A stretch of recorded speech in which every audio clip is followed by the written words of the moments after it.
има голямо желание на това място. Ще ни спее брата от Калаяново, Гочето.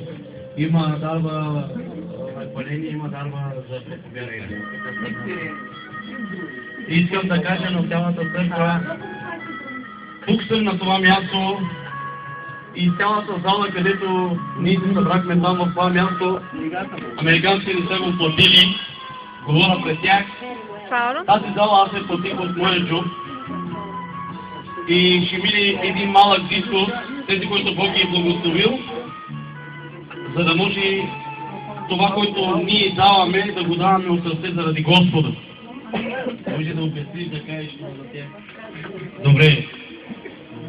Сега брата ще пее тази песен и след че тази песен ще мине дискуса на църквата, да знаете. Не се мисля, че като идват американци ни ставаме богати. И те са хора като нас, които искат да се молят за нас, да ни възстановят в вяра, в благословение, в пълнота и в живота. Айде, слушай. Добре дошли на всички братя и сестри.